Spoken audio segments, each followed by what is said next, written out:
Hi guys, welcome back to my YouTube channel. Make sure to like and subscribe to the channel for Reddit cheating stories like these. Without further ado, let's get started. I, male 27, accidentally discovered proof via T-Mobile data that my girlfriend, female 34, of 5 years and mother of my son has exchanged 1,400 plus text and photos with a guy from a town over that she absolutely denies. Using T-Mobile data, I accidentally discovered evidence that my girlfriend of 5 years and my son's mother had exchanged more than 1,400 text and image conversations with a guy from another town, which she completely denies. I'm writing in part to express my dissatisfaction and in part to seek advice. I'm still reeling from the incident, and my thoughts are racing through my head with what if scenarios that seem to be getting worse as time goes on, taking my attention away from everything else I should be doing. I recently discovered over 1,400 texts, photographs, and phone conversations that were exchanged between her girlfriend's phone and a guy's phone from the next town over, all going back a little more than a month. My T-Mobile account shows the kind of message, the number and the date, but not the actual words or images that were included in the communication. I'm not sure how long this has been going on since she was on a different phone plan before to this incident. When I confronted her about it, she said she had no recollection of this phone number or any conversations with this individual.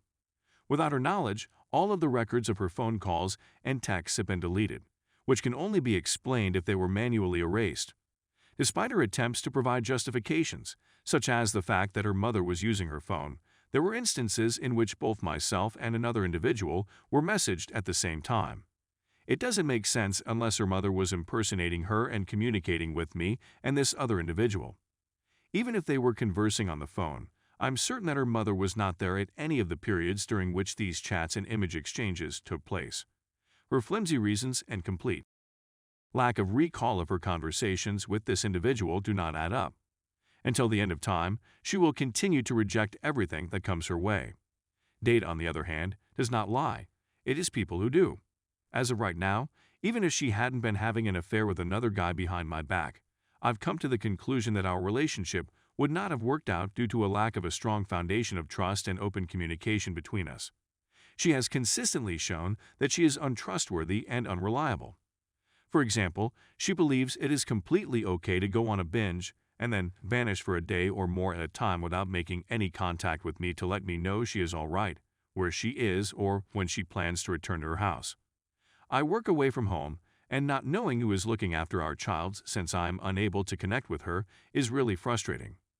Although I have expressed my concern about our communication and we have spoken about it, she continues to behave in the same manner and seems surprised when we disagree again, despite my efforts to enhance communication. After the many years we've spent together, I've come to the conclusion that she really lacks the ability to comprehend my point of view or the consequences of her actions. She either doesn't understand or is unwilling to entertain other points of view. It's out of her story or nothing. It doesn't help that she doesn't work much and doesn't have a vehicle, that I had to pay her traffic ticket in order for her license to be reissued, and a slew of other things. Since I work my tail off as a full-time engineering tech at Intel while still attending school full-time on the GI Bill, I am able to pay for almost everything. However, we are attempting to live the American dream only to have this happen. There have been more than 5 years wasted in an unsuccessful effort to adapt what started as a young and exciting but stormy relationship into a loving family bond. Although it may not seem like much to some of you, it is a significant amount. There are many little things that accumulate over time, and the same old issues reoccur again and time again, regardless of how they are addressed. It's almost like nature is cyclical in this way. The straw that finally broke the camel's back is, in a way, this. We've overcome a lot of challenges in the past, but I'm not sure I can keep up the pace. That's not to mention that all of the money and work I put into locating a place for us will be wasted on paying for a lawyer so that my time with my child is not limited by her vindictive behavior. Do you think that data recovery professionals would be able to retrieve the lost messages from the Android device? The fact that I don't know is driving me nuts at this point. All I want is to see the truth beneath the illusions, no matter how painful it may be. Although I understand what has to be done, doing it in the knowledge of what will follow is very difficult. What would you do if you were in this situation? What are your thoughts? Edit, you're correct. I shouldn't concentrate on acquiring the text message information. I have more pressing matters to attend to, such as finding a counsel. It hurts to let it go and not know the whole truth, but it's not as essential as spending time with my kid and asserting my rights as his father. Update 1. I've selected a number of legal firms that I'll contact first thing in the morning when they open. The goal is to evaluate them all and choose the one that I feel will be the most appropriate for the situation before proceeding with the paperwork. In the area, the usual retainer fee is between $5,000 and $10,000 per hour. Exactly how much of it will be devoted to this drama will be determined only by how hard she fights me on it. My initial goal is to attain 50/50 since my current employment and school schedule, which allows me to provide for my child and pay for bills, will not allow me to care for him on a more frequent basis than I already do. My family is not in the neighborhood to help with daycare, and I cannot afford to hire a full-time nanny to care for my children. This situation is aggravated by the fact that my place of employment is around 300 miles away from my residence. I normally stay at work for 3 to 4 days before going home for the weekend. The other 3 or 4 days of the week, I am at home all day, and keeping an eye on him isn't a difficult thing to do. In order to address this problem, I'm considering remote work as a solution, but since my GIP demands me to be hands-on in the engineering lab, this may not be feasible. Update 2. A DNA test was conducted a few years ago and revealed that my son is mine. In the unfortunate event that we are unable to resolve this issue via mediation before going to court, I have been informed that, since the DNA testing was not completed in accordance with a court order, it will be necessary for it to be done again. Because it is fairly priced and provides results in a short period of time, it is not a major concern. That is excellent advice, and I've personally encountered some men who have had the scenario backfire on them, so thank you to those who made that suggestion. Update 3. I feel obligated to maintain in contact with her since she is the only one who can keep me in touch with my 2-year-old child who lives with her. Communication between parents is essential for our child's well-being and will be seen favorably in court if we are unable to achieve an agreement via mediation. I merely make sure that my words are neutral in tone and to the point, and that I avoid baited phrases and other such tactics. As a result, I was able to watch a couple videos of my son running about and being his gorgeous self, which is usual practice for my wife to send me when I'm away on work. That was just fantastic. Story 2. My cheating ex called me 2 years later. My 31 male, ex-girlfriend, 29 female, found me and wanted to hang out, but when she crushed my heart, I basically ignored her. Backstory, let's name her Casey, and we met in college in 2015. We had so many things in common that we became fast friends. She invited me out, and we had a fantastic relationship, or so I thought. We had dreams together, exchanged pictures every now and then, and we do a lot of things together, not yet. I planned to propose to her over the Christmas season of 2019 after I had given her parents and siblings presents. I even gave her mother, who despises me, a present. Casey works at a hospital. Therefore, she'll be able to get off work later, or so I thought.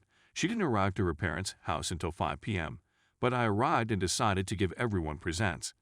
When I give her younger sister 20F, let's call her Sherry, a laptop, she tears up and hugs me, since she has always wanted one for school. Casey's father received a new BBQ grill. Sherry told me I couldn't take it any longer and burst into tears. I inquired as to what was the situation.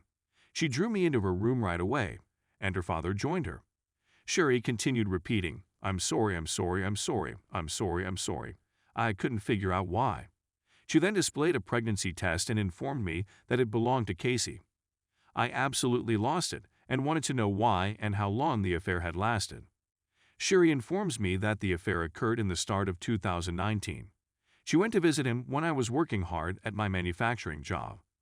Making things worse, Casey's mother was the one who showed Casey the AP. Casey apparently discovered she was pregnant in November and asked Sherry not to tell anybody when Sherry discovered the test. My life came crumbling down when she told me everything, and I chose to leave. But before I went, I expressed my gratitude to Sherry and her father, let's call him Max. Max apologized and said he would understand if I left. We shook hands and I thanked him. I simply stared at Casey's mother and drove away from my ex's home without looking back. Max and Sherry were enraged with Casey's mother, let's call her Jane. Around 7 p.m. on Christmas Eve, I told my family of what had occurred, and they all consoled me. At 11 p.m., my phone started ringing with phone calls and text messages from my ex suggesting she could explain. I didn't respond. I changed my phone number, canceled my social media accounts, and changed my email address. I didn't want to see her face as much as I wanted closure. Fast forward to the middle of 2020, when one of my pals told me that the AP who got Casey pregnant fled after learning he was the father, Karma, and they're on the lookout for him. I just said, who cares? Last month, I received a call from a number I had never seen before. I responded, and it was my ex. My ex implored me to encourage her into giving her a shot at my favorite restaurant. Why should I reasoned, after what you had done. She rambled on, and I simply ignored her since I didn't want to go through the same ordeal she had. Casey started gaslighting me, her friends, and her mother called me a coward for not seeing her again. I told Jane, how could you say that after what you've done? She rambled on, so I simply hung up and blocked Jane's and my ex's phone numbers. When I told her friends what had occurred, they left me alone.